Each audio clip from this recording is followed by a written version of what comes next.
All right, we're contemplating some fancy crystal. Waterford crystal. That's the name. Waterford crystal. That's what you get at the fancy mall. You can get that at Millennium Mall, right? Yeah, they have a Swarovski at the Millennium So it's talking about putting a sonic array with a little countertop in Chris's new office over there. I'm going to take this office back, and he's going to get a little glassware bar set up over there. Oh yeah, look at that.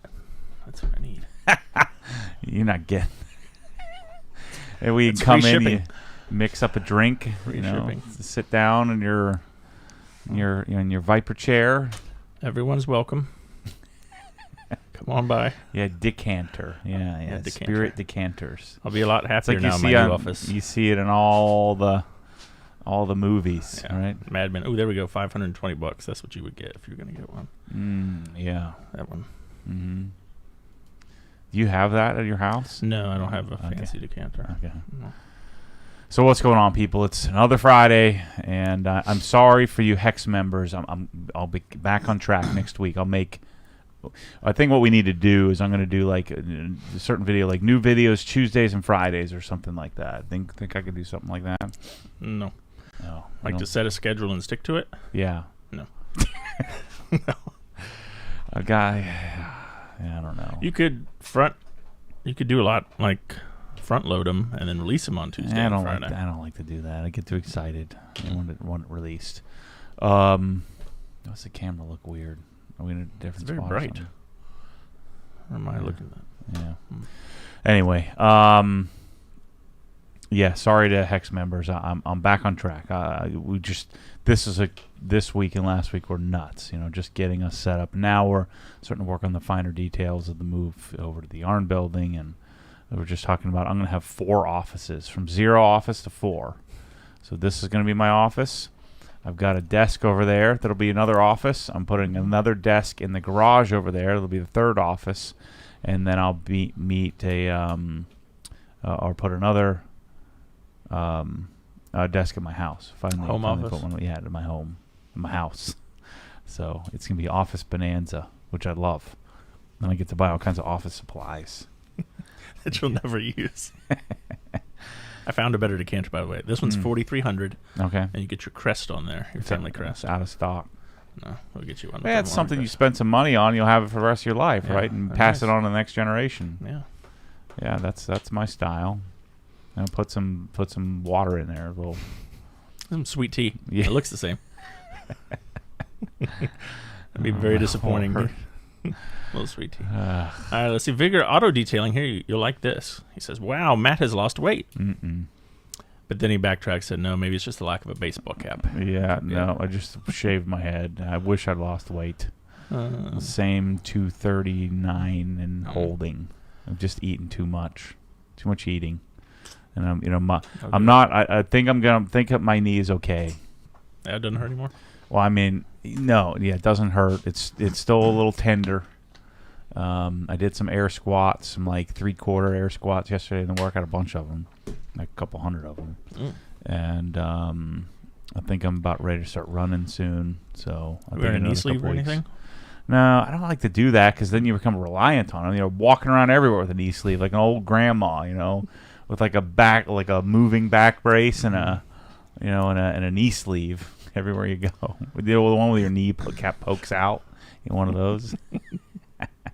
I'd rather avoid that if I can. It's probably good. Yeah. All right, let's see what else here. Richard wants to know what's next on the Watch and Chat schedule.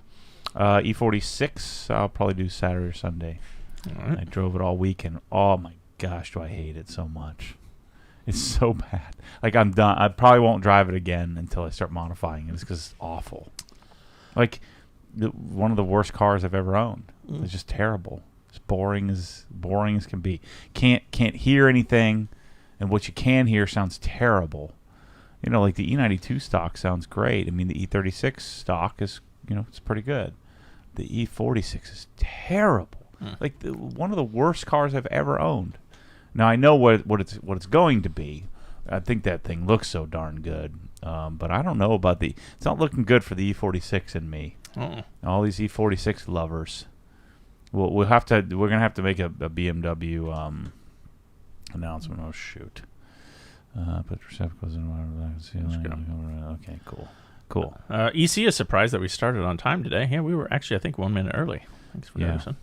Let's see. We have a super chat here from Joe Cox. $20 US. Had a few high spots in my CSL application from last week, but fixed with a hand polish using some Sonax Perfect Finish. Mm-hmm. Is the CSL still viable in these areas? Is it too late to wash and apply EXO? I would probably try to, just wipe it down with eraser and then try to put another little coat of CSL on there because you probably removed some spots, and then hit it with EXO after the fact. I've done that before where I had to, polish off something, a high spot, or I use some Tarex or something. I just threw some EXO over it. But if it's fresh enough, I mean, CSL just won't stick to itself. It won't bond to itself. And so it'll bond, if you put another little layer of CSL on there, it'll bond to the spots that you remove, but not the ones that you didn't. All right, let's see here. We have a question from Jordan in the chat. I have the Mosmatic gun with the integrated swivel. It has started leaking out of the tip. Is there a rebuild for it? It's not the OG spec gun. I guess the other. Is it the gun or is it the fitting? Not sure. Jordan, give us some more information there. Yeah, if it's the gun, I don't take it apart. There isn't a rebuild for it. I would take the cover off and see if you can maybe diagnose it. If it's the fitting, then you just replace the fitting, which I would suspect it probably is. This is a topic of conversation. People hear things differently than I say them. I realize that. So when I say, hey, this is the greatest spray gun on the planet, they hear, this should last forever. Well, no, it shouldn't. I wish it would. And some people have better luck than others, as well as some people have, take better care than others. But it's one of those things where, I'm sort of darned if I do, darned if I don't. But, what people are hearing me say is that this is warranted and perfect from now until infinity, when I'm not saying that at all. I'm saying screw warranties. If my freaking gun breaks, I just get another one.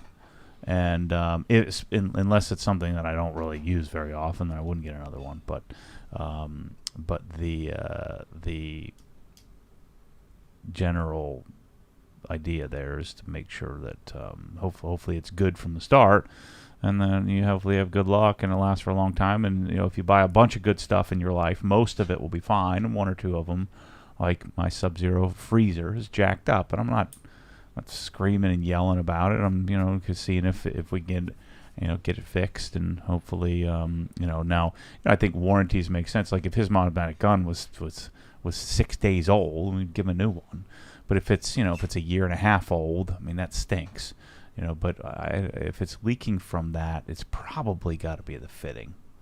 I think if he's saying it's from the tip, then it's got to be just get a new coupler, which are $6. Just swap those out and put a new one in. You should do that every once or twice a year anyway if you're using it a lot. Yeah, so Jordan, give us more info or email support at Obsessed Garage. That can help you out with that. Another super chat here. This one from Jeff C. Do you have an estimated ETA for the Cree LS fixtures being in the store? My garbage Amazon lighting is failing, and I need an upgrade. Thanks, guys. Yeah, I want to get mine, so that way I make sure we got the right stuff and make sure they're any good. I'm assuming they're good. If we're doing a few big projects that Kyle doesn't want to wait on, and so he's working with them to try to get them. We are approved. We do have pricing. But I don't have any fixtures to take any pictures of yet, and their website is terrible.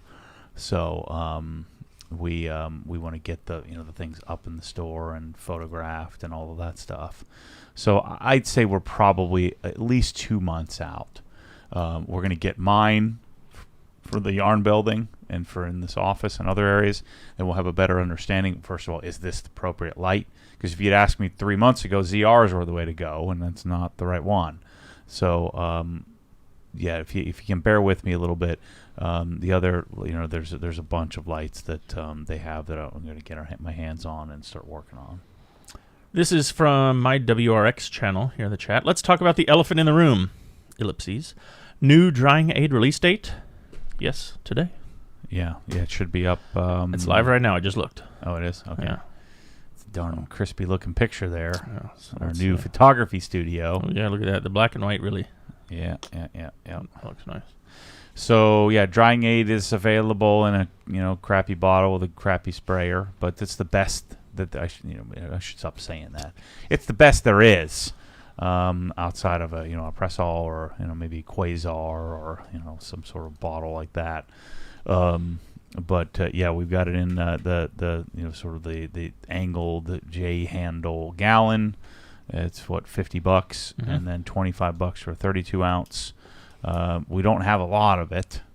We'll probably have about 300 32s and maybe 150 gallons, something like that. And so I'm sure we'll roll through that fast. Do we have another one in order? Another tote? No, not yet. I'll do that today. Yeah, should probably. So we'll have another tote behind this. And then the goal is to get to the point to where we're putting this in Pressol bottles. And so we'll probably always ship it in this as an option. But then the goal would be to provide people with a Pressol bottle and put it in there. And then, it'll be $15 more or something like that. But then you'll have the best combo with the best label and all that stuff. So yes, it is live. They did want me to mention about the label as well. The label, I think, was like a little bit, what was it, an eighth of an inch. They had an issue with it. So your label right along this side might not be perfect, but we're trying to get it as good as we can. Yeah, this is, again, I think this is just a delivery. This is to get it to you. Yeah. Still better than anybody else's bottle, but it's not great. Not OG standard, but it's it's what we got. Otherwise, we wouldn't have any of this stuff because there's we're getting to the point where we'll have Pressols available, but that it's taken some time to figure out how many we need and and where we're going to put them and all that stuff. All right, let's see here. Oh, Pedro already ordered his. He got his gallon ordered already. Might have been the first one, Pedro. Good work. Let's see. We have a super chat from Adam C. CHF. 5 of those, whatever that is. I've looked that up. I know you've said you don't like the M2 comps, but have you ever driven the early model with the N55 engine, not the S55? It sounds so much better. Yeah, I like the original M2. The N55 isn't my favorite either, but the S55, which everybody's in love with, it's just it's just a terrible experience. I mean, it's a great. I've talked about this many times. The power delivery is fantastic. Tunability is great. It's just it sounds terrible. Farts too much. Now you can kind of overcome that. So maybe the M2 comp isn't such a bad deal if you get the equal length. Active makes a equal length mid pipe that makes it sound a little better. It still farts, but at least it doesn't sound god awful. It sounds more like a turbo car should sound. But yeah, I've driven one. It's okay. I don't know that I want one. Maybe someday. I don't know. If I had lots of car storage capability, maybe I'd get one. It's probably one of those cars that will, long term will hold up and will, people will really like those and want those again. But the N55 is still problematic. You have high pressure fuel pump issues. You have I don't think you have the same issues with injectors and coils like you do on an N54, but still some. So it's it's a cool looking car, I think. All right, thank you again. That was Adam, and that was a Swiss franc. CHF, Ooh. I should have known that. So from Switzerland. Thanks, Adam. I'd like to go to Switzerland someday. I bet you I'd like it there. I think you would. I've been there once. It was a while ago. Super nice. Let's see. We have from Guy B, 32 in the chat here. Any candidates for the garage designer position? Revit is the future, and I got over 5 years experience using it. I know Kyle's working through, candidates. I've clarified this in the Wash and Talk, but to clarify what we're looking for, I'm looking for someone to come in and do a bunch of stuff. I'm not looking for someone to just sit there and design all day. I mean, we need someone that can, is helping us. We're all doing it, moving into the yarn building, and Bryce is using his skill set to put APs in and terminate some Cat 6. And you're tearing apart and building your office, and I'm sweeping the floors, and and everybody's carrying pallets and doors and dusting off drywall and wiring up wires, and and while they're answering clients' questions, and you got Lewis who's designing things, but yet he's in charge of customer service and customer support. So I'm looking for someone young, talented. I guess they don't have to be young if you're willing to start over. I have a certain amount of money allocated to a position like this, and I'm offering it up. And I don't think anybody's been sitting here in a dead end from day one. I mean, there's upward mobility here. And so I'm looking for somebody who can use a computer, who's self-motivated, who wants to learn. And whether you have experience or not, Kyle asked for experience. That would be preferential to have somebody who did you say preferential? Did I just make that up? The use preferential? Of that? No, preferential treatment. Yeah, it would be my preference that we have somebody who knows what they're doing. But I don't have the dollars allocated to hire in somebody who, is an expert. So you come in, you take a risk. Say, well, I'm coming into a job that I'm overqualified for in hopes that it becomes something really cool, which theoretically could become where you're sitting there all day working with some of the coolest customers on the planet to use their Amex Platinum to design whatever it is you can dream up.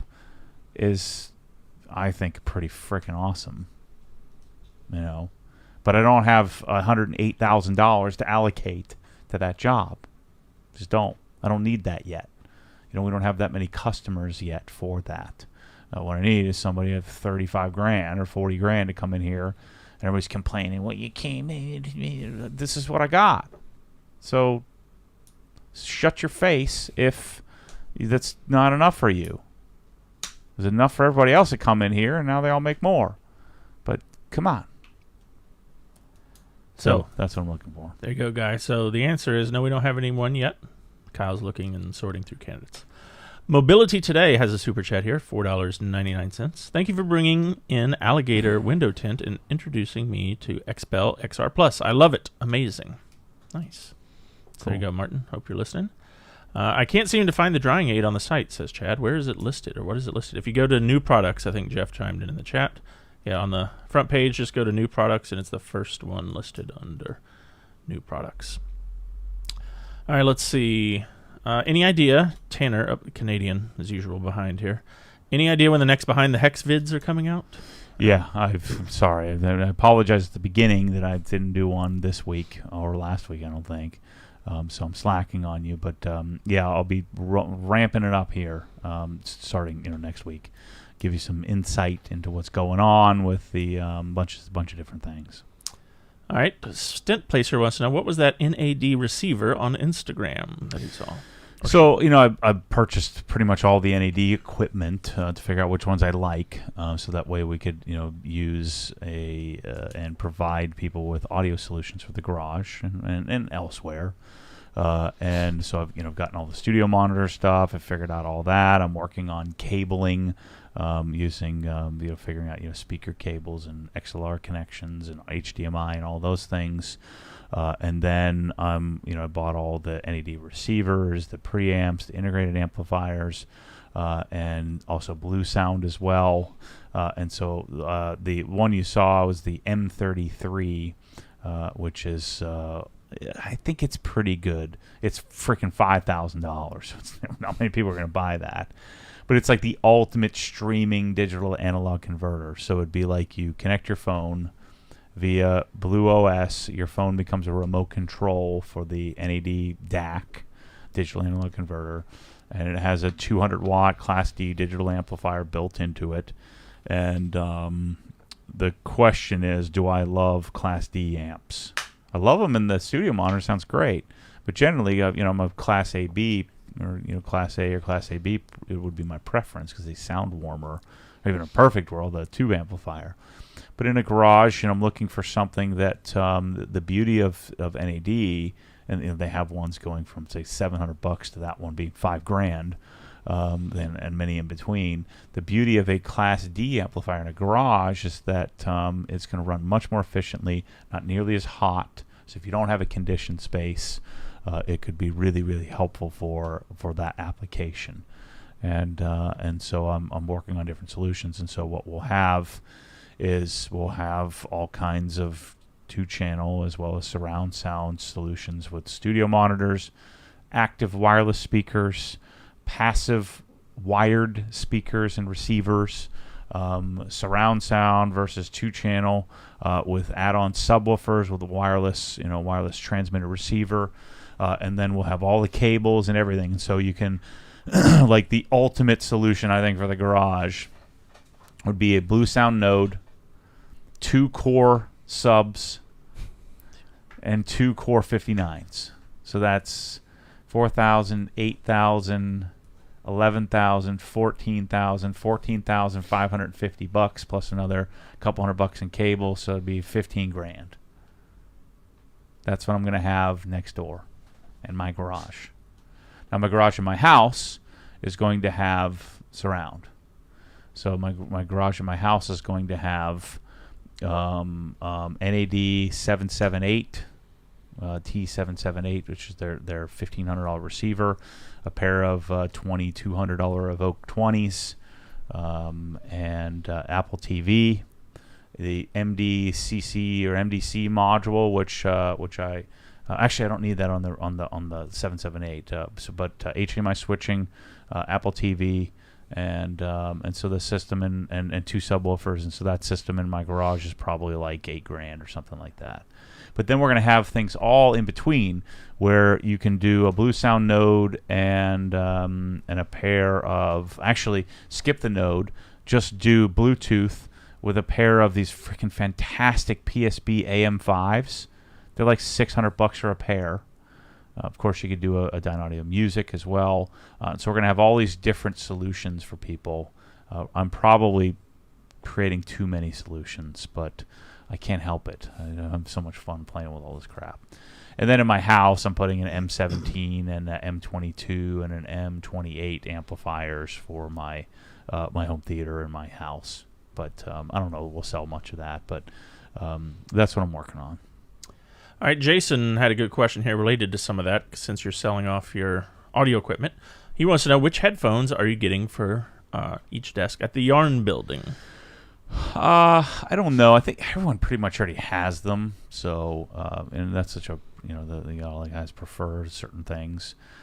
I don't know if we'll just get like some, I don't know, audio. What are these? Audio Technica, or what are these things? Yeah, Audio Technicas or something like that. But I think everyone pretty much already has their own set of headphones, so we might just skip that.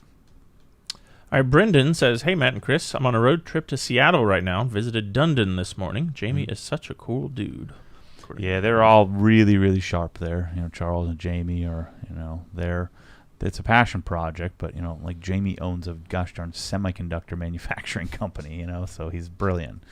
And then, Charles is like a savant when it comes to, tuning and engineering and stuff like that. It's sort of self-taught, if you will. But yeah, they're thinking about things very differently than most tuners do. All right, Peter has 2 questions here. Number 1, would you apply ceramic on the matte roof of a Jeep Wrangler? Yes. Also, would you recommend ceramic on a car that stays outside? Some people say water etching. You're going to get that no matter what. But yeah, I would. You just have to deal with water spots, but you're going to deal with water spots without this coating, so at least it's on the coating and not on the paint. All right, and Adam, our Swiss friend, says, Matt, you would love Switzerland. More conservative than Florida and way better roads. It's a good combination. Lots of chocolate, too. I'm always looking for what's the exit strategy from the United States blows up. There you go. I thought it was Canada, but man, they frickin' screwed that place up, so no chance there. I don't want to go live where they tell me what to do. And I think Switzerland's pretty. They just stay out of it. I love that. Stay in the middle. Stay moderate. Doing all this freaking nonsense of going one side or the other. Let's see. We have a super chat here from Chandler, $5. This is a little humorous here. Recently found out that my copy-paste function worked with my wife. In 9 months, I'll be a father. What advice would you give a soon-to-be new dad? First thing, it's not we are pregnant, so don't say that. You sound like a total tool. It's she is pregnant, not you. He didn't say that for the record. I know he didn't, Okay. but I'm just saying, don't do that. And anybody who does, you can tell they're going to be helicopter parents, right? You know what I'm talking about. It's not we. It's now I did gain like 35 pounds, but we were not. Child. Yeah. So that's first thing. Second thing, when you get the child seat, make sure you find one that doesn't frickin' cut into the seat. Like some of those Brit axes. Screw all this nonsense about what's top rated and all that crap. They have expiration dates on these things. Just stupid. So you don't got to worry about it. Find the one. Like Maxi Cosi is the one I always found to be the best, or maybe Kiko, which is CHICCO, where they have flat base. I found that most of them now have flat bases. Where back 10 years ago we had our first kid, all 99% of them had this thin little edge. And then when you torque it down, it would cut a hole, and it would like make a crease in the seat infinitely. Get yourself a little seat protector. Know that you're going to have to admit it, which I hated doing. And she said, well, just get a freaking sedan. I didn't realize you're lugging around all this garbage for freaking kids. Strollers and all this crap. So I got Michelle an Audi A4, and then the seat's got to be halfway up, and and it's so you're gonna have to just suck it up and don't go get a useless car on stilts.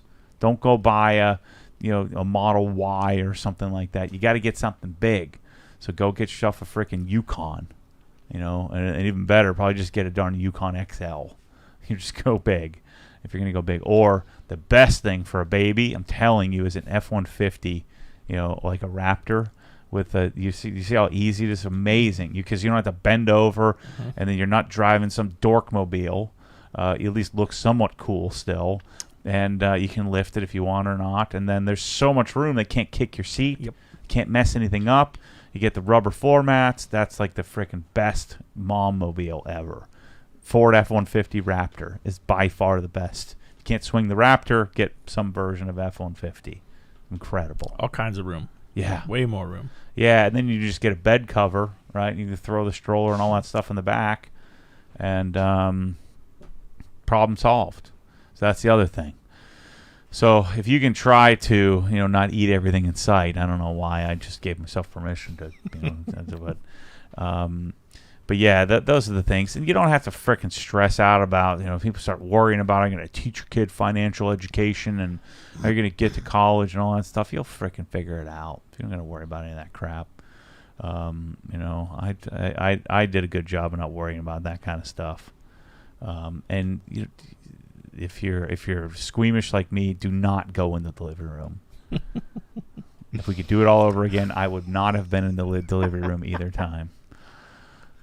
Yeah, just who cares what everybody else is doing? That's the key with your kid. Who cares what anybody else thinks and what everybody else is doing? And for gosh sakes, don't do a gender reveal party. That's what everybody does. Just don't do it. It's freaking stupid. I could keep going on. Yeah. I'm sure I could think of a million there you things go, Chandler. Not to do. Don't sweat it. You're not the first dad to come home and wonder what are you going to do. That's what every dad does. Yeah, you have no freaking clue. Yeah. There's Nobody nothing knows. for you to do. Yeah. All you just do is go to work. Get out of there. She doesn't need you. You occasionally get up in the night, but even then, she probably doesn't want you doing that. All you can do is just clean things up and get out of the way. That's good advice. Clean a lot. Clean up and get out of the way. Don't be in there all weird dad, paternity leave and all that crap. I know you can take paternity leave, but I'm telling you, this is a Matt Mormon promise that you're going to really hurt your career path. Even though they can't say it's going to hurt you, it'd be really bad for your future. I'm telling you, because the other people that are working there can't help but think, it's again, your wife's got this. You don't need you. Take a couple weeks off, something like that, so that we can clean up and get out of the way. Get out of there. That's my advice. All right, Dune Wild wants to know, is there a replacement edgeless towel from the old purple ones that you sold? No, because I changed the procedure where I'm wiping down the door jambs when I'm washing. And so the door jambs are clean. And so having a dedicated towel, the reason why I had that forever was because, door jambs are always all dirty. But then one day it dawned on me, why don't I just freaking wipe out the darn door jambs, or I saw someone else doing it or something like that.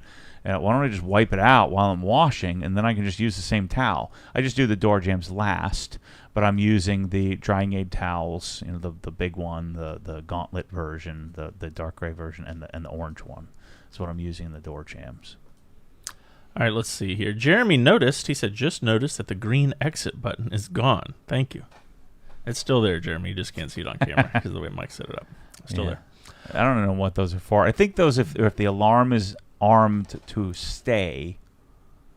That's so if someone's at the door and the door is locked, you can slap this and it'll unlock it for a second so they can come in. So if I know you're standing at the door, got it. I don't want to get up, I just hit the button. That's You still have to get up. Yeah. But you don't. You have to walk all the way 3 less feet. Yeah. All right, let's see here. Someone had a good question. Oh, here we go. James Scholes in the chat. Eventually, when I get my Karcher wall mount system, how would I attach the washer to the stainless shelf? I don't know. I think that one, the plastics, you can just do like a little L bracket. Just drill right into it, self-tapper. Because the plastic shroud, there's not much to it. I don't know that you'd really even need to attach it because, the thing's pretty darn light and doesn't vibrate a whole heck of a lot. But if you wanted to attach it, a single, little reversed, little L bracket and just screw into both. Put it on the backside, maybe 2 of them on the backside is probably what I'd do. But even a single one is going to keep it there. All right, Aaron Meyer has a good question here regarding pressure washer maintenance. He said, what should a person know about pressure washer maintenance? I bought an AR630 about a year ago, and I'm worried I'm not taking the best care of it. Oh, yeah. If you're using it in your house or, using it around to wash a car and things like that, 3 or 4 years, maybe you should start doing something to it. Think about doing seal kit. Just a lot of it depends on how hard your water is. If your water is really hard, I would probably change out the seals once every year and a half or so. But that's really all you need to do. And change the oil once every year and a half. But there really isn't anything to do. My darn Krenzel, the first one, I didn't change the oil. I had it for 5 or 6 years before I even changed the darn oil. And I didn't change the seal kit. And I probably didn't even need to do it. So I didn't change the seals or any of the check valves until it was like 8 years old. And the only reason I did it was just so I could learn how to do it. And so if your water's decent, and you probably don't have to do much at all. There are a lot of comments here about the thumbnail. Once again, was a good one today. I didn't know if you saw it, so I'll bring it up here for you. So it's more work from Mike T. Sarah McLaughlin there playing her guitar. Okay. With you, and I guess lots of other people in the audience with their hands raised, enjoying some Sarah McLaughlin. So okay. That was today's. Lots of comments there about good stuff. Yeah. So good job, Mike T. That's excellent. Michelle M. From Lady Lake is checking in. Okay. She says she is in for a Switzerland trip with lots of exclamation points. Yeah. So she's ready. I don't think they'd let us in there. Let's see. Lil Homie 86. Hey Matt, what are your thoughts on Apple Music now that it has lossless audio, Dolby Atmos, and spatial? Funny, I just set it up yesterday, but you can't use it on anything. There's nothing. You can't connect to anything. At least not yet. Even Apple TV won't play lossless. You could play lossless through the Apple TV Music app if you go on Apple TV. But if you use your phone, it doesn't frickin' work. It's gonna stream AirPlay or AirPlay 2, which is 16-bit, 44.1 kilohertz. So you can't do it through. There's no devices to do it. It's great, and I'm sure there will be here soon. But I've set it up yesterday and started working with it to see, well, could I connect this to anything? Unless you hardwire, and even then, I think your Lightning cable, I think that's limited to 2496. So I don't think there's like no way for you to get it out of Apple Music onto a device yet. So we're gonna have to wait for native players to start showing up and receivers and things like that. So I'm still Tidal. If you're doing Tidal, you can do. There's a lot of MQA, which is, some say is lossy, but I challenge you to hear a difference between the two. I challenge you to hear the difference between AAC and ALAC, which is the lossless codec from Apple. It's hard enough to hear a difference there unless you just have a room that's perfect and a great set of speakers and a lot of great equipment. So I like it. I think it's great, but you can't really use it because as soon as you connect anything to Bluetooth, as soon as you connect anything with a lightning cable, as soon as you connect anything at all, it doesn't work. You're not getting any lossless. You're getting lost through your codecs that you're using to transmit it. Unless there's something I don't know about, but I don't think there is. All right, from Townsend M on Instagram, he said he just wanted to give a shout out to Kyle. We DM'd about his desk setup and keyboard over the weekend. Thanks for the help. So see Kyle going above and beyond, helping people with their keyboard setup. He's got a fancy new laptop over there. Underscore Lotion, I've been seeing the Slipstream teasers. When's it dropping? Today, right now. We've already sold a bunch, actually. I just checked. AFW Car Care wants to know, hey, Matt, what got you into detailing in the first place? I mean, I've always been washing my car. I started really getting into it in the 2000s. What really got me started was, I came down here to Central Florida, and my buddy Charles and his brother Michael. His brother Michael was building a house, and they had some painters that came, and that painter did detailing on the side. And what he was doing was, I don't even think he was polishing yet, but he was clay barring cars, claying them and waxing them. And he may have been hand polishing to some extent, but it was primarily just clay and wax. And so they, bought me for Christmas. They bought me so I had all kinds of stuff, and I was really into it, but I was doing all the wrong stuff. So I had all kinds of stuff from the auto parts store. And so this was 2002. I discovered a clay bar, so I went and got a clay bar for the first time because Vince, which I'm still friends with today, Vince is still in Orlando, still detailing. But Vince and his dad were painters, and then Vince on the side would do some detailing.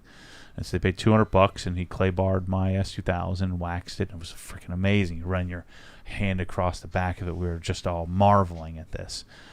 And so then, shortly after that, I discovered Griot's Garage. And then my goal was to buy everything in the Griot's Garage catalog. And so I read from cover to cover their monthly, catalogs.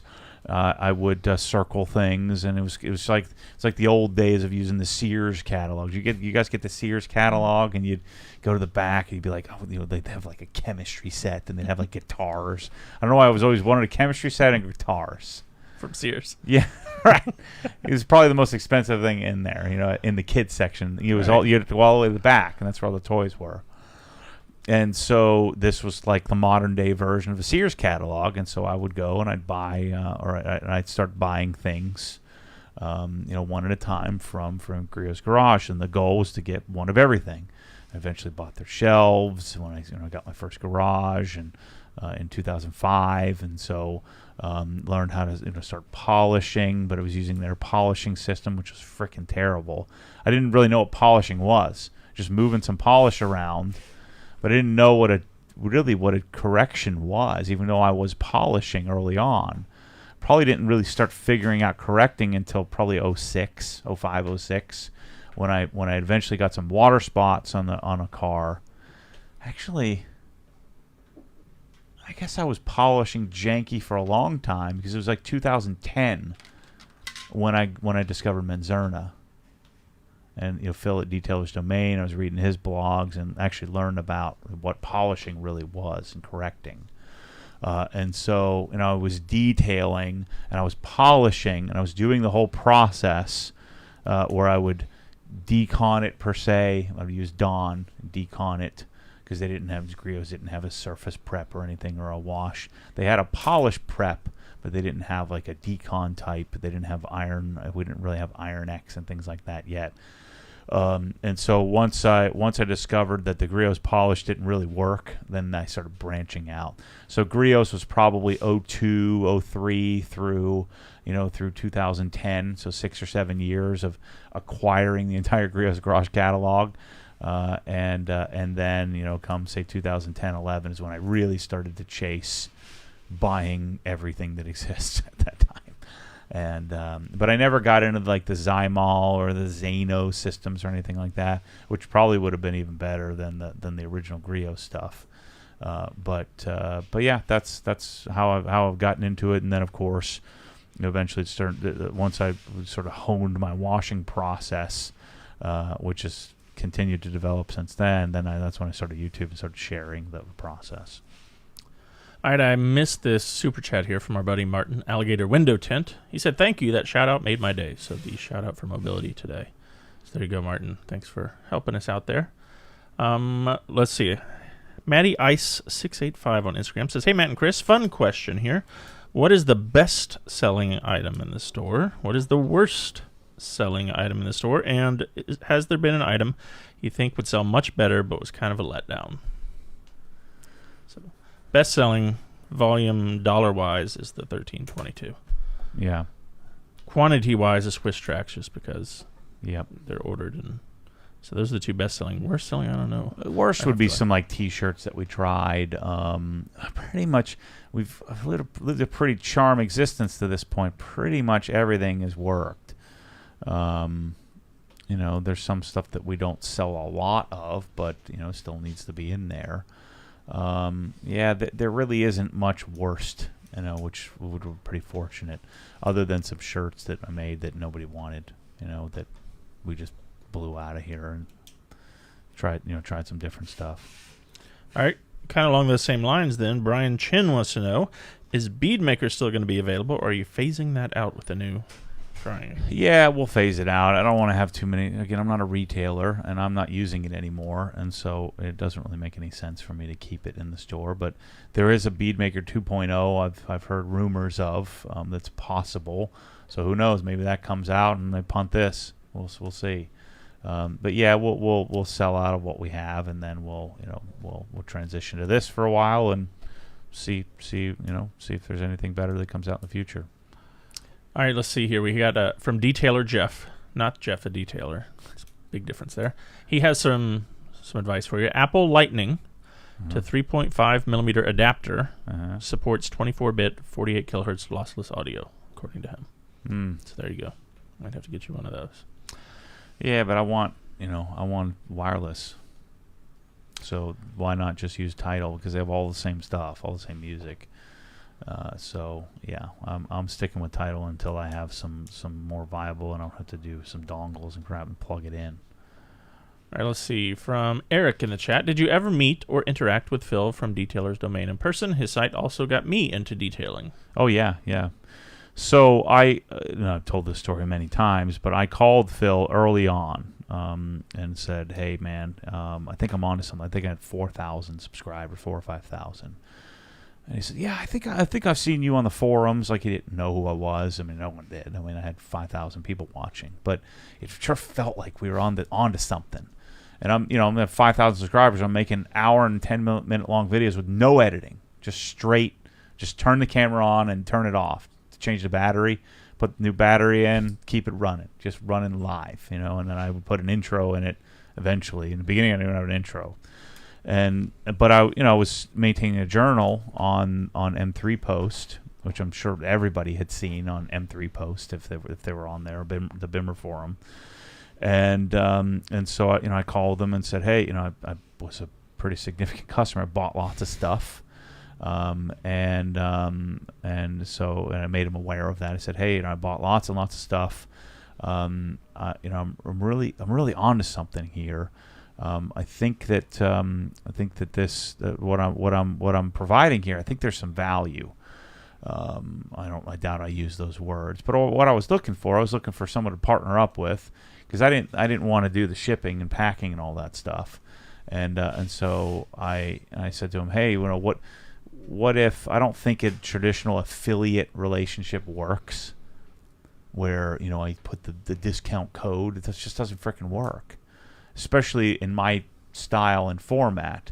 I'm influencing lots and lots of people, but there are many more people that are influenced by the people that I'm influencing, because I'm talking to people like us that are watching this. where if I'm saying, hey, do this and that, you're then you taking maybe if it's something you didn't know about, or it's confirming something you did know about, you're going to go out and tell like 10 other people about that. And so it's, it's the affiliation becomes exponential, which means it becomes detached from me just having a link in my darn video.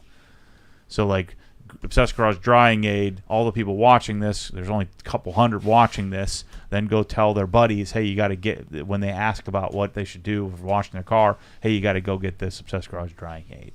And so those second and third separated people aren't going to go use an affiliate link. So I didn't think that was the way to do it. But I thought if I could partner with someone and just send all the people there and say, hey, this is Matt Mormon, there's Obsessed Garage, or I didn't have a name of it yet, but this is Matt Mormon's YouTube channel. Just go to Detailer's Domain, and that's where you get exactly what I'm using. And I was suggesting to Phil, I said, well, even the things that you don't carry, let's see if we can nail those down so you do carry everything that I'm interested in, everything I'm using. And he said, Matt, he probably doesn't remember this, but he said, Matt, I'm just not, the margins aren't good enough for two people. There's just, the margins are barely enough for me. I got to compete with AutoGeek, I got to compete with Amazon. And so, I'm running these sales all the time, and providing free shipping, and so the margins just they're not good enough. And so he eventually, a couple of years later, I had 70,000 subscribers, and was causing all kinds of disruption in detailing. I went to Sema for the first time, and we met for the first time there in person, and now the conversation was very different in that he's like, we got to figure this out. And I was on board. And so he had a forum that was, the forum is like, this is 2016, the end of 2016. And I had already built ObsessedGarage.com, but I was just doing, Amazon affiliate links and stuff like that. And the ObsessedGarage.com was just a place for me to organize my stuff. And I just started selling some T-shirts a few months prior. And we had some hiccups there and turned it on and off a couple of times, but we had built a Shopify store. But he had the idea that, well, let's do it this way. If I'm selling stuff through Amazon already, we can build, because that was my idea of building the car washing package and the pressure washing package and the decon package. And so he would be this fulfillment, but Amazon would be the service, and then I would just get the affiliate revenue from Amazon. So I would get my 6, 7, 8% from Amazon. He would get whatever margins he got, but I would be able to create the packages. And I didn't think that was a terrible idea because, again, Phil had told me, and he's been doing it for a number of years, that there are no margins in this game. And so I just took him at his word and that there were no margins. And this is a large influence on why I've chosen to do it the way I've chosen, without doing discount codes all over the place and free shipping and all that crap, is that there really are no margins if that's how you do it, if you're competing with retailers. And I just thought that I'm probably there's some value. I think that there's people will value what it is I'm providing, which is a lot more information. A lot more trial and error. Not to say that other retailers haven't trialed and errored, but they're just taking stock images, throwing it up on their site, taking the description from the manufacturer and calling it a day. Shoot, I just hired a very well compensated, very bright person in Brad to come drive all the way across the country to move here to come and take us to the next level from a value perspective in providing content around all the products that we're representing. And so a few days later, I came back from Sema. Phil had already set up the Obsessed Garage section on the on his forum. We were going to sort of that was I wasn't quite ready for that, but he was getting fired up to do it, and so he set up the Obsessed Garage section of the forum, and then I set up Amazon Pay. This is probably like December 2nd. I got back from Sema November 5th, and my Amazon account got shut down. And the reason for that, I was set up so I could accept Amazon Pay for my T-shirts and the stickers that we had, and the bucket vinyl, the three things that we had. And we probably didn't have bucket vinyl yet, but I had that account since 1999 or 2000 or something like that, and so there was no ramification. I couldn't get it turned back on. And so it must have happened really, really fast, because I got a lot of, and I talked to Mosmatic and I talked to Krensla prior to this conversation with Phil, and they were all denying me. And it was part of the reason why I was saying, well, 7% is better than nothing, And but then, seeing that Amazon, I was building my house on someone else's land, and they could shut you down wherever they want. I'm like, I don't want to do that. It doesn't seem very smart. And so I told Phil, I said, look, I'm not gonna do that. And he's like, well, what do you want to do on this forum? And I think he just took it down. And I said, I think I'm gonna chase this on my own. And started making some calls, and I figured out how can you do this with margin. And there is plenty of margin if you don't give it away. And so instead of giving it away, I'm going to focus on not on the labor, because Phil also has a detailing company, like detail cars, and so there's I don't want to detail cars. I'm not, it's just not something I'm interested in doing. I don't want to lose that love for it. And I thought maybe someday I'd build a detailing business when I could, hire people to do it, but maybe someday. I've since decided not to do that. But then right after that, I launched the Krensla package and, put 13 videos up and lost 5,000 subscribers overnight, and the rest is history. But that's how, how it went down. I know that I'm not Phil's. Phil's not one of my biggest fans. So, but neither is anybody in the detailing industry. But that's the story. I don't think it's really a positive or negative story. It's just sort of how it went down. And of course, I feel like I've provided the world with quite a bit of value. Hence, people continuing to buy stuff from here, and we're chasing things that I'm uniquely suited to chase. And have done quite a bit of bringing in professional grade products.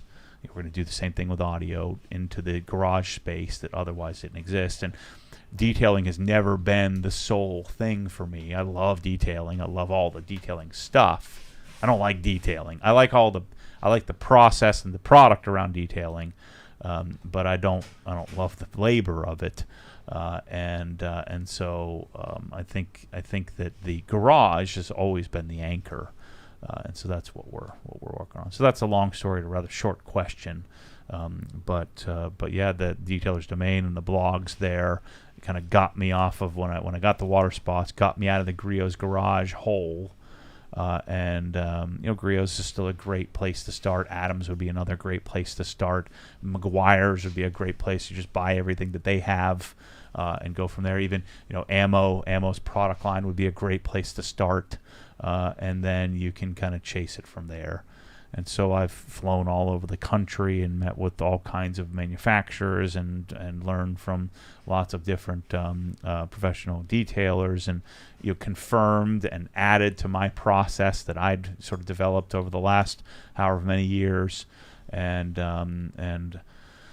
as much as detailers like to think, you could learn how to detail in a really short period of time. Just like I argue I could teach your kid finance in a frickin' hour.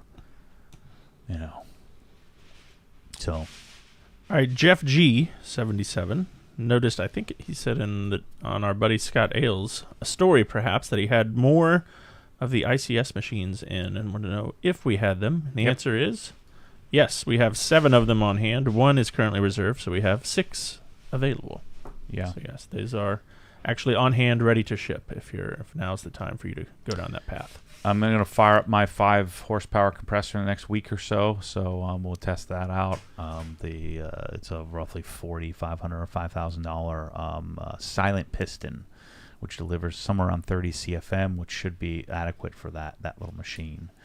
And I'm doing a refrigerated dryer, so I'm going to be the testing grounds for like the simple detailing setup. these machines, the ICS machine is not the one you do for restorations like you did to my E36. That's the machine for detailing, doing the finer details. Cleaning up an engine bay, using it for waterless or dry ice washing of the car and wheels, cleaning up calipers, and you can do a lot of underbody work with it. But you're not going to restore a car, and it's just not big enough. The output of your compressor wouldn't be big enough either. That's where we're going to get into. Wait till you see all the stuff that Scott has planned. For doing more sophisticated machines as well. If you don't follow him, go check out Dryceman, the Dryceman, Dryce on Instagram. Look at the booth that they put in there; it's insane. So I'm going to be down there at the booth soon. They're working on a few little fine toothing, a few little kinks, and we're going to do the E46 down there soon. That is a big booth. All right, let's see. Someone asked here. Brad B wants to know. Garden hoses, are you ever getting them back? Yes, actually. I looked that up too. Hold on just a second. We have some. We have some. We have 7 of the 100-footers, 13 of the 35-footers, 12 of the 75-foot hoses, and 0 of the 50s. They're all gone already. Yeah, we had a small allotment. It's going to continue to be that way. I talked to Mitch about this at our supplier, and he's thinking end of 2022. Yeah. So, if you want a garden hose, now's the time to get one from us while we got them. Because they kind of just come in whenever. Spencer, our buddy Spencer up in the Dakotas. He has a super chat here, $1.99. Just order the drying aid. Can Matt sign it for me?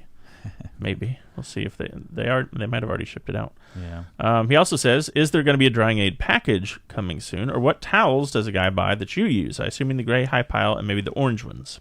Correct. You want 20 of the sort of the double sewn. What do we call those? What is it on the site? The gauntlet. Calling it large bulk drying towel or something like that. Let's see. High pile drying aid towel. And then you do the orange drying aid towel. And so those are what I use. And I have 20 of each in my cabinet. All right, there you go, Spencer. Let's see. Brando19855 has a couple questions for us on Instagram. Are you going to be at SEMA this year? Maybe. I don't know. I mean, I have Levi has a ticket for me. I haven't booked my flight yet. I'm guessing you're going to have to frickin' wear a mask, and I don't really want to do that. And I'm not debating masks or not, but I don't want to frickin' wear a mask for a week straight in a giant area where if we need a mask, because the mask doesn't frickin' work, then you're darned if either way. So if we actually need one, that means I'm going to get sick as crap, right? Everybody's going to get sick that's going to SEMA. But if you need one, it doesn't work, so you're screwed. So either we go there and you just wing it without a mask and you enjoy yourself and then you get sick later, or you don't go. And so I'm thinking it's probably going to be a not go. Because my guess is it's going to be a bit of a cesspool. I don't know, but to be in proximity, like if you've ever been to SEMA, there's a million people there at one time, and if there's an outbreak and you're freaking screwed. Is it November? Yeah, so it's 3 months out. Yeah. So I just think they're going to be doing useless things, temperature checks, and wearing useless masks. It's got these 2 useless things when you have a million people in one spot. So if you're going to be uncomfortable and you're screwed, I don't know. You know what I'm saying? Like I know this doesn't make sense to Democrats, but it makes logical sense to me that if you're wearing a diaper on your face and you're around a million people, and now 100,000 of them just caught a virus because it's in the air, and you have to be uncomfortable wearing the stupid mask that didn't do anything for you. You're screwed anyway. So I don't know, man. I just think that I don't want to go walk 12 miles a day with a freaking diaper on my face. I just don't want to do it. Peter in the chat wants to know. He says he got a powder-coated aluminum electric roller cover on his F-150. Mm-hmm. He's about to coat the truck in CSL. Should he coat the cover as well? Yep. Yeah, I'm doing the same thing to Michelle's truck. I got the, what is it, roll thump something or other. Crap, what's it called? Roll-in lock, I think it's called. I think it's roll-in lock, yeah. And, you coat that. It looks real nice. So you hit it with CSL and then really hit it with XO. XO will make that look really deep and just flat black. It'll look good. All right, Mark Evans wants to know, hey, Matt, are you going to help Tommy, I guess Tommy F. Yeah, do his new shop? Yeah, we already sent him lights, so we bought some lights. And then we'll be getting them Prevost set up. So some stuff, Kyle's already helping them design it, lay it out. All right, Epiphany Detailing says, can you get Adam LZ an upper corner cabinet for a Sonic Ray? Every time I see his videos with it in the background, it bothers me. Yeah, I guess we could. All right, let's see. We didn't have them at the time. They weren't anywhere to be found. Probably still aren't anywhere to be found. All right, let's see. We have a question here from Jenny Campos on Instagram. He's going to get a blue car, or she. Sorry, Jenny. What percentage of tint is OG spec? For reference, I'm looking at a 2022 Subaru BRZ in WR blue. So first of all, would it matter, the tint, based on the color of the car, or you just do it? No, not really. I just do the same thing on each one of them. So I think, what do? We do 20% and then 70% on the windshield.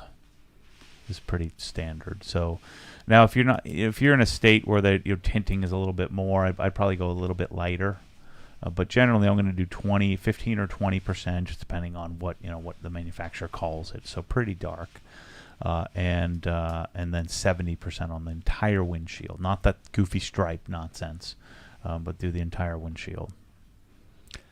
Let's see here from 618 Developer. As a Porsche guy, do you enjoy the craftsmanship of, I'm going to see if I can pronounce this, Nakai-san and RWB? No, I do not. Right. Yeah, I don't like that at all.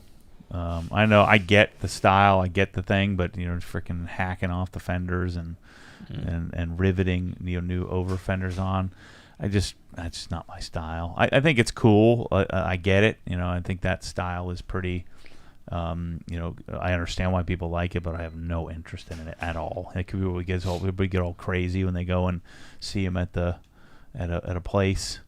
That like there's always one at like a car show, and I walk right past. I have no interest.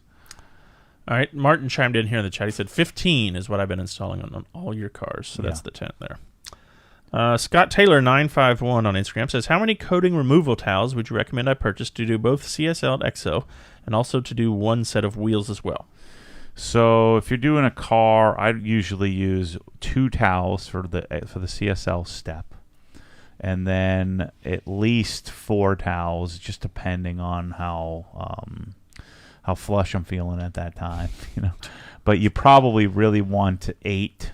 So I'd say 10 towels. You'd probably want, for each coat of XO, you'd want 4 towels. So you can swap, get rid of your towels halfway through. So I use 10. You could get away with 6, but you probably want 10.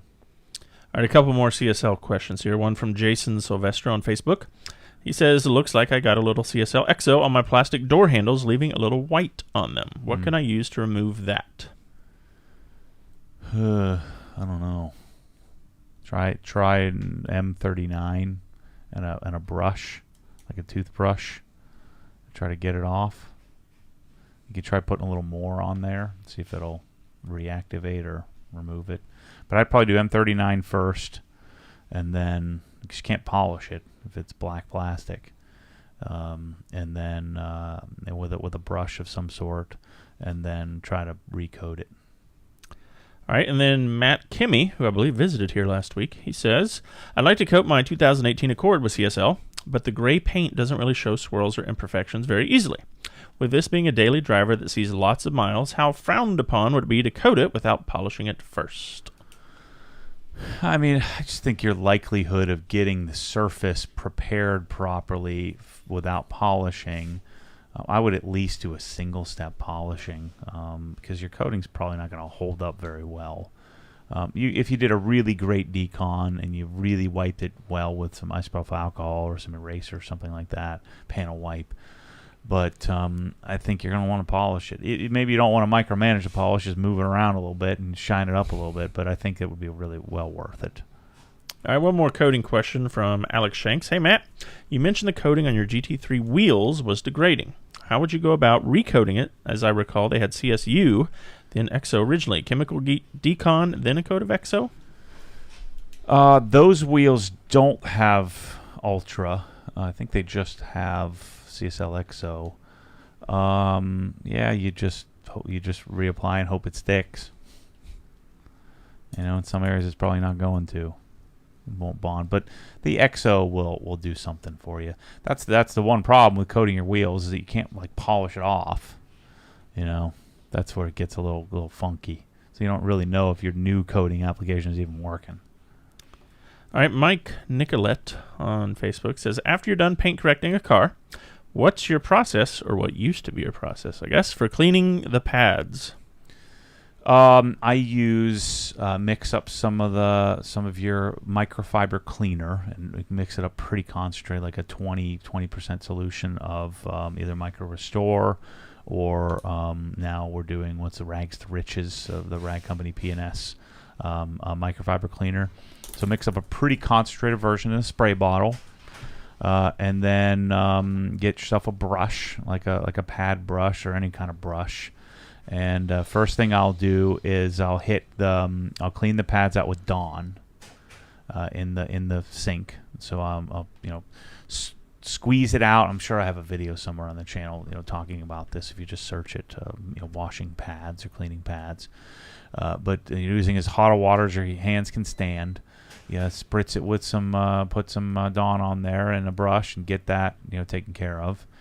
And then after that, then use your microfiber solution your cleaning solution to spray it on there and do the same thing and then rinse it out really well. All right, let's see. This question is from NKD Casey on Instagram. When will you be installing the overhead air and extension cord reels in the home garage? I'm waiting on a couple of them. I've got one. I would say in the next month. Getting closer to putting the garage together at the house. All right, this one is from Jeff on Facebook. Jeff Keating. Here's a good question. I think you'll like this one. He is in his early 20s, and he said, would love to hear Matt's thoughts on the first $5,000 to $10,000 to spend on a garage. What tools are most important to have? What parts of a cabinet array might be worth buying sooner? What would work for air, etc.? Well, I'd love to buy the whole thing now. I'm in my early 20s and can't afford it all yet. I would rather build a quality set over time, buying a few parts at a time, than just buy some cheap stuff that's going to break on me in a year or two and have to replace it all later. I can tell you my path. I've been thinking about this a little bit here recently. You see so many people making this huge mistake of buying the world's worst cabinets. I think you'd be better off just not, get some shelves. Don't waste the money on that. It's just and I don't think my way was the right way. But what I had is a couple of cheap toolboxes, right? So I had a cheap, couple $100 Craftsman toolbox, and that's where I kept all my tools and everything. And then eventually I got the Craftsman workbench. And had that, and then I got my first set of. This is when I started searching for an acceptable cabinet, and so I figured I'd buy a couple uppers, and so I bought from Griot's Garage. I bought Geneva cabinets, which are terrible, and so that was my first try, and learned that was a terrible mistake. Until eventually, I'd gotten a big bonus or something like that, and I ordered my Sabre cabinets. Now Sabre used to be quite a bit more economical. Now with Chinese tariffs and rising costs of steel and things like that, it's been the price of Sabre's gone up substantially. But I would urge you to get your first thing you want to do is lights. So get your lights done. So either buy the OG lights or wait for us to come up with some Cree. The Cree stuff isn't going to be that much more. Just FYI. Both are. I think the prime lights will still be, the OG lights will still be viable. That's step one. Get your lights. Step two, get yourself a toolbox, something cheap, basic that you're probably going to get rid of when you get your cabinet array. Then I'd do the floors, and all the while you're kind of building your detail arsenal. You really want an ego blower. You're going to need to get yourself a jack, some jack stands, skip over the quick jacks. I think those things are terrible. Just use jacks and rhino ramps. They're in the chat. Sorry, quick jack.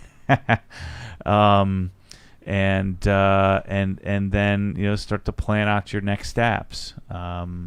So for me, with 10K, get your lights, get your toolbox, start building your tool arsenal of tools, get some power tools, some Milwaukee stuff.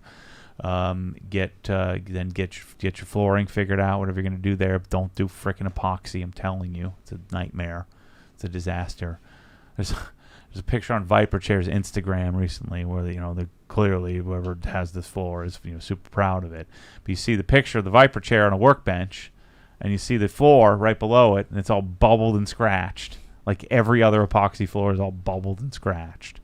From 10 feet away, you're like, man, this looks freaking fantastic. It's like every car, from 10 feet away, the 10-footer looks great, but then when you see it in person, it is no good. So, yeah, I think you choose your battles.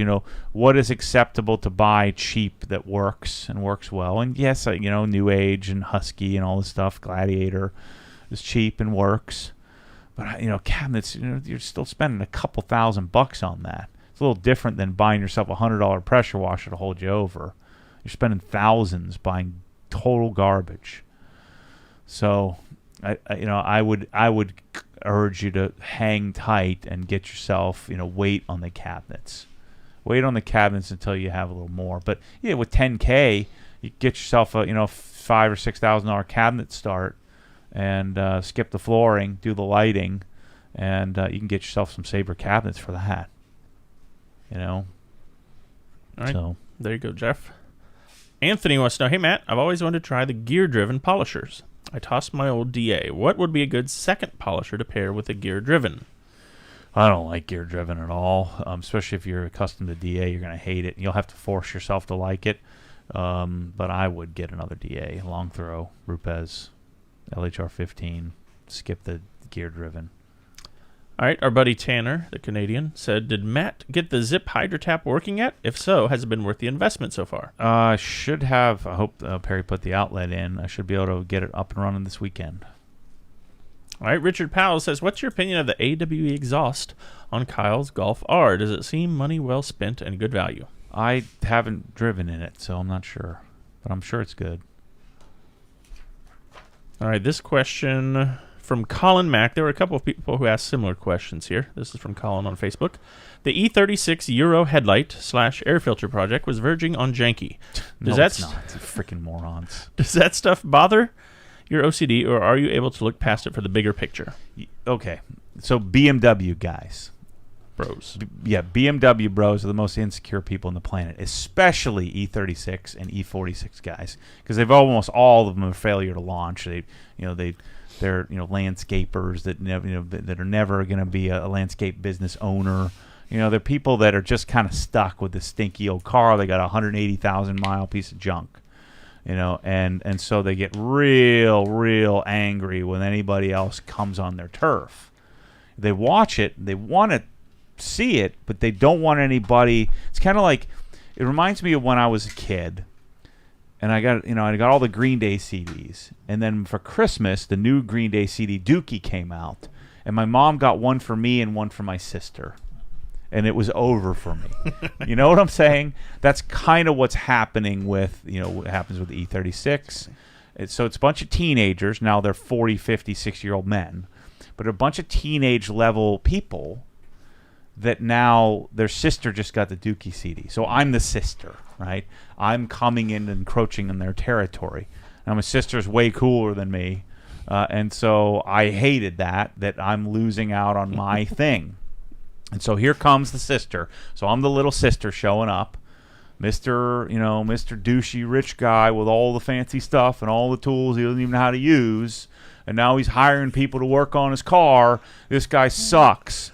And so they're looking for some mistake. Now, I wanted a Dynon intake and Euro headlights. And I know they're the Bosch style Euro headlights. I don't think Bosch really makes them anymore. So it's the there's a guy in the Czech Republic or something, in Czechoslovakia, that's is getting these for people. So I bought them from like eBay and got them. So they're like the Bosch equivalent, but they're they're the same thing as an OE headlight.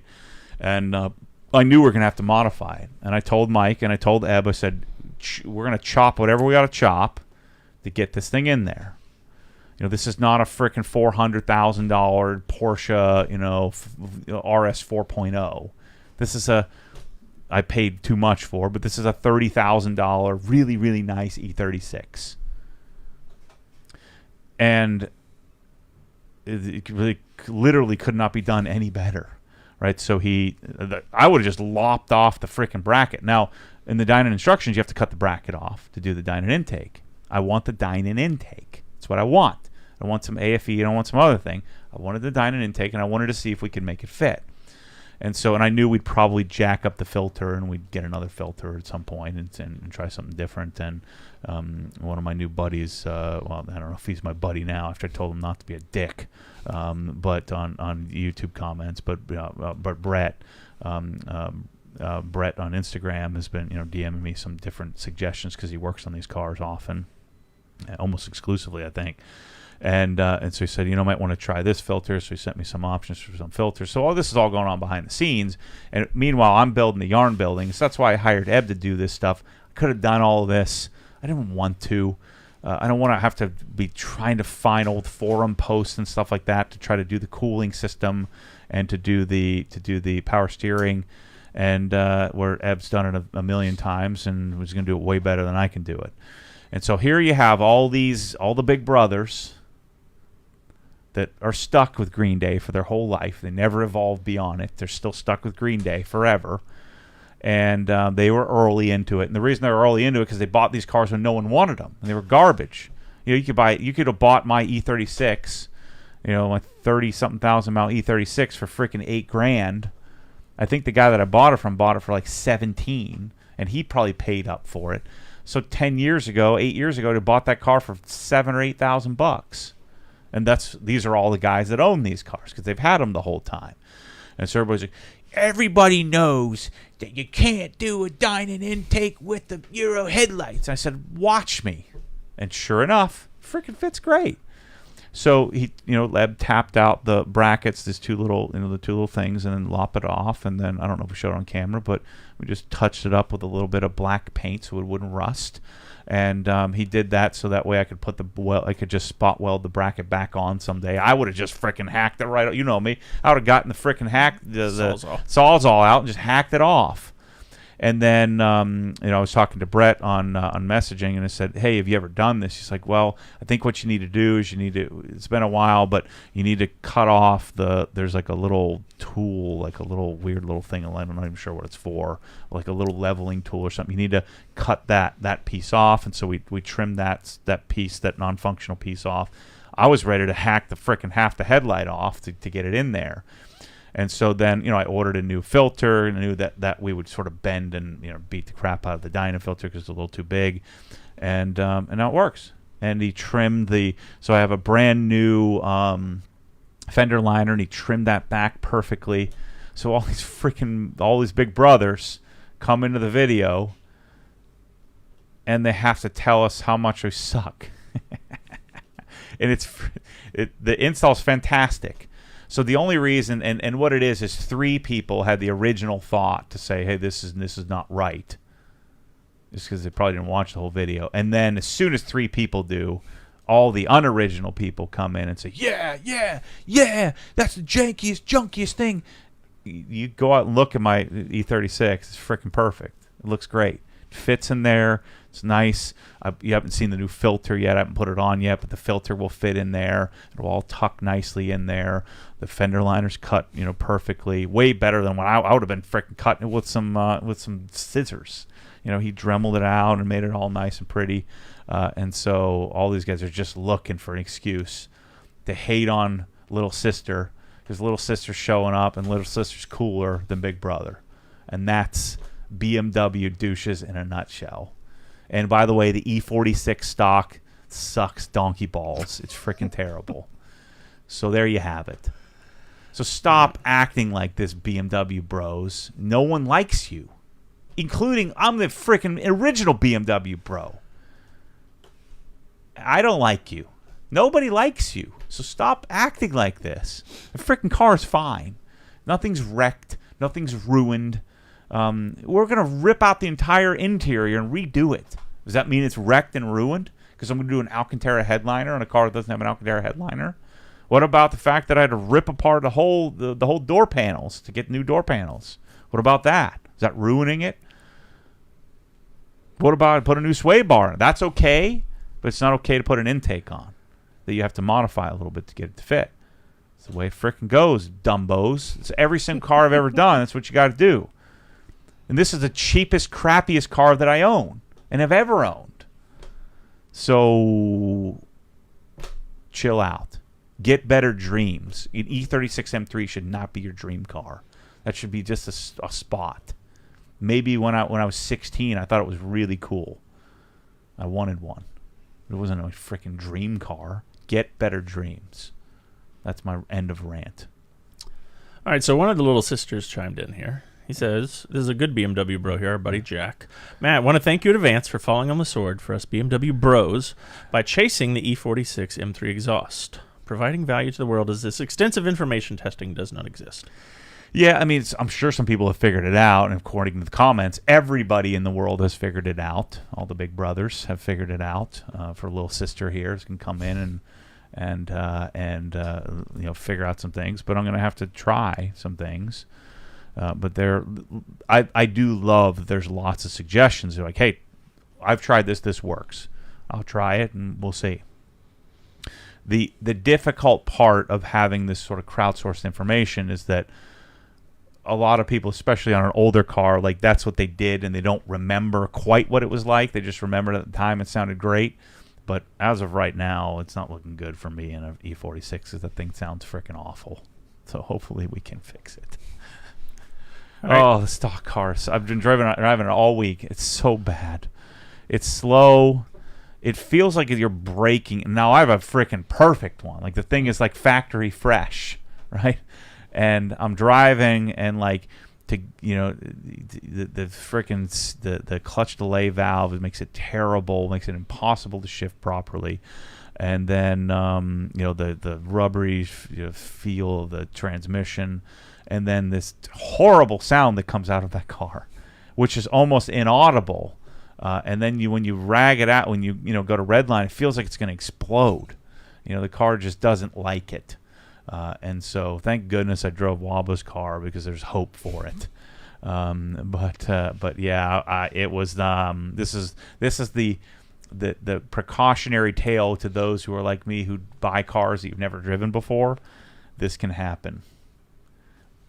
All right. You get it and hate it. Last week you talked about Roger Farah, Matt Farah's dad in the podcast. Yeah. Said, we have a comment here. Great recommendation listening to Roger Farah on the Smoking Tire podcast. Knowing your affinity for Dynan, you should check out the most recent episode with Steve Dynan. I already listened to it. Steve Dynan is my freaking favorite, man. I love it when people hate on Steve Dynan and Dynan products. Now, Steve Dynan doesn't own Dynan anymore, but most of the products are, his creation or, his team.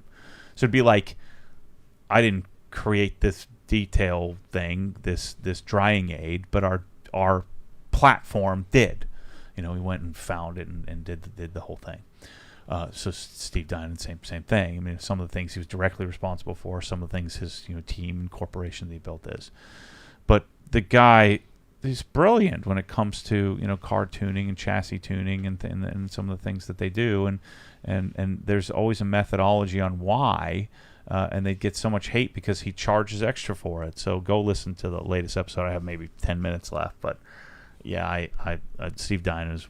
I would love to meet him someday and maybe spend some time with him. I'm probably just gonna buy his friendship by buying an S65 V8 engine build from him, and then convince them to let me come out and video it and just pay full price for it and then promote the heck out of it, and then we'll become fast friends. That's my plan.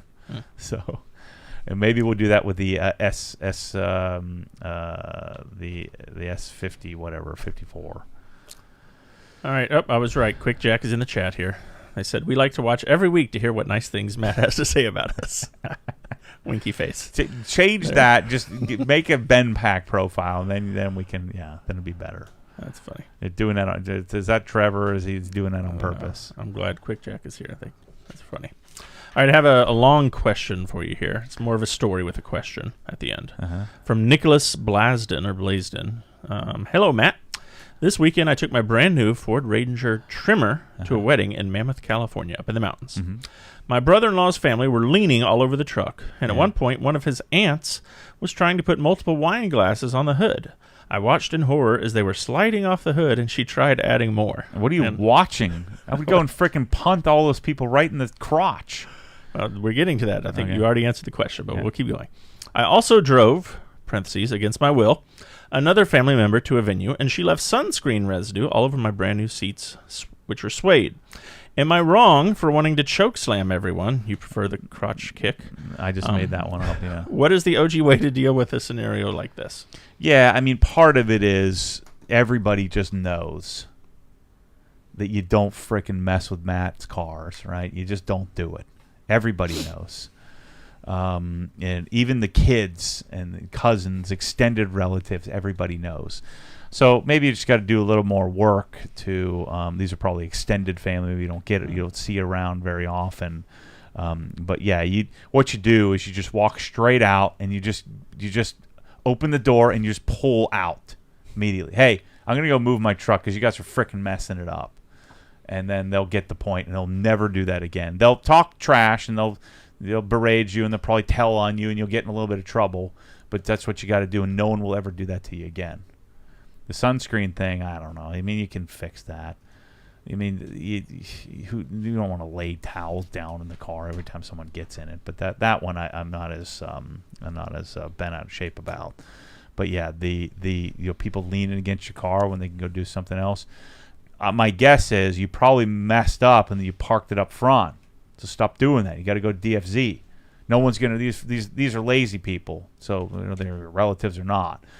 You're not going. Lazy people aren't walking out, out in the middle of the parking lot, at the end of the parking lot to go lean against your car.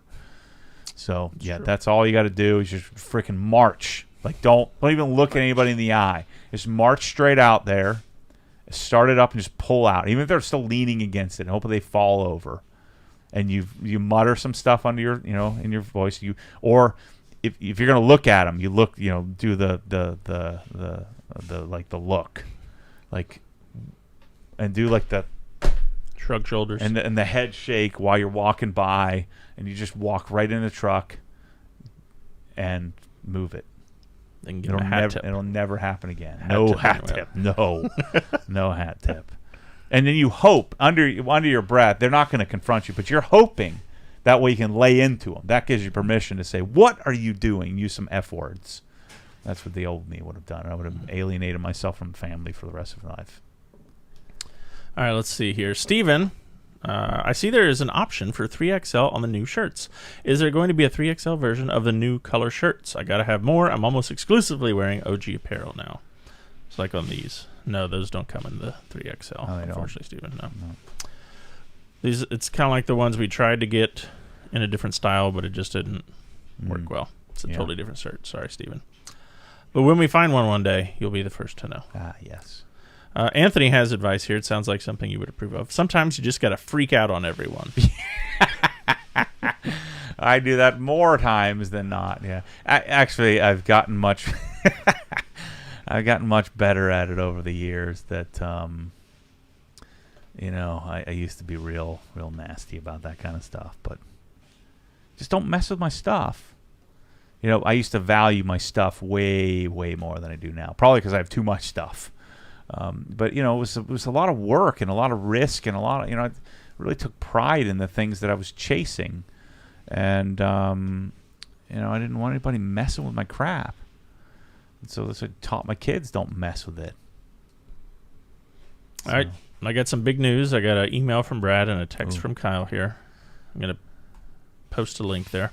So, the Obsessed Garage design page is now officially live. Ooh, yeah. The drafting room. Yeah, nice. So if you go to the homepage, you can go to For the Obsessed And then under content, there's Garage Designer. I just put the link in the chat there. So that is now up and running. And why would someone go there, Matt? We've been doing this since day one. I've been doing it, and people would reach out and say, "Hey, I just got a garage. What should I do?" And I'd lay it out for them, and we'd send some, I'd send some things to them, and then eventually, Kyle came in. He was answering emails, and then he was taking care of technical support, and then kind of working his way into design. And what really solidified it for me when I saw his what's that little weird notebook he has with all the lines in it? He's drawing all these cabinet thingies, and I'm like, you're the guy. How did I not know this? And so I'm never going to do a design again because he can do way better than I can. And so Kyle's baby is to build Obsessed Garage Design, and so they're calling it, or we're calling it. We're kind of creating departments within the organization that people that departments will grow, and it's called the drafting room. And so we're doing, garage, the same thing we've been doing from the beginning, but we're starting to formalize the design process and how we put together a garage, and eventually, so this is a very simple, very nice looking, very well presented version of what this is going to continue to evolve into.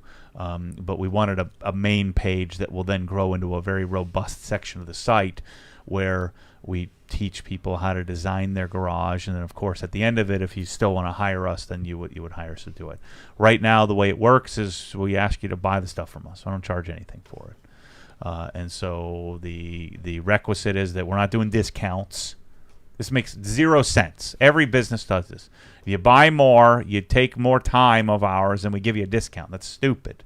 The thing we ask is that, hey, we're not going to mark anything up. We're not going to charge for any design services or anything like that. And I'm telling you, Kyle is really freaking good at this. And we have the most robust, platform of products. And what we don't have, we go out and find for you or suggest you purchase, the things that we don't have yet. But the concept would be you call up and we take you through start to finish how to build your garage, whether it's new, old, existing, new construction, whatever. We're going to help you figure out how to do it and design it with your style in mind. Of course, there's generally a bit of a minimalist tilt is sort of our style, but we've done some garages that are a little more out there as well. But the concept I have for garage design is that this is going to be a major source of our content. And so we're going to build out a design firm and a design section of the business, a design profit center for us. But design is not my end goal. The goal is that design provides us a resource to find people's garages and help them, set them up. But the end goal is to provide a scalable design service where you go to the site and we take you through step 1 through 80 on what you need to do to build out your garage. That's going to take us several years to build that out, so that 98% of the people are able to do it themselves. Like right now, I'm designing the layout of my house myself because I figured out how to use some really crude software. But then at the end, I'm gonna have to go and I'm gonna have to hire someone to do the actual engineering and all that stuff. And so that's what we're working toward. So I think the real business is that we're selling couplers and pressure washer fittings and guns and shelving and cabinets and things like that. Where people just go and click the button and buy stuff. That's the scalable business. But the really fun business is the design, where we get to design things. And at the very bottom of the page, it has contact. So if that's something you want to do, it's got a first and last name, email, all that stuff, what you're looking to do. Yeah, so go check it out. I think you guys will like it. It's an awesome, this is our homepage that's going to become extremely robust over time. All right, now Michelle M. in Lady Lake sent this to me. She said, this is a summary of your parenting style right here. So this is from October the 5th, 2014, and it's a picture of you holding Kate. It says, Matt was really proud of himself for dressing Kate while I was gone doing a photo shoot. Here he is holding her up and showing me what a good job he did. I almost didn't have the heart to tell him that her pants were on backwards. That's pretty good. Yeah. So there you go. I'm good at taking naps with babies. That's what I do. That's true. Yeah, I've changed some diapers, though. Quite a few. Caught some puke in my hands before, But yeah, not it's not so much a we thing with the parenting. I'm not so good at it. All right, so look, it's 3:33. It's a good time. So Drying Aid now live in the store. Yep. Check that out. Garage design page. Go check it out. If you don't have a desire for that yet, maybe you know somebody who does. We'll be happy to help them. And I think we'll be back next week. Do a wash and talk this weekend for you. Make sure to just be. I guess not make sure, but please be patient with me on Inside the Hex. We have big plans for that. I'm just struggling this week because of basically rebuilding an entire facility. There's a lot going on around here. Yeah. Lots to do. And 2 weeks from today is my birthday. We're having a big party. Be ready for that. 2 weeks. And I'm not coming. And then the Inside the Hex, I got a good video planned for you guys. We're going to go up to the new business that I'm starting that I'm not going to share on the YouTube channel, but I'll share on Inside the Hex that I think will make sense to a lot of you, business-oriented people, what I'm planning to do and what we're working towards. So we have some movement there. I'll be sharing that Inside the Hex, but not on YouTube. So anyway, see you soon. All right, thank you everybody for the questions. We appreciate it.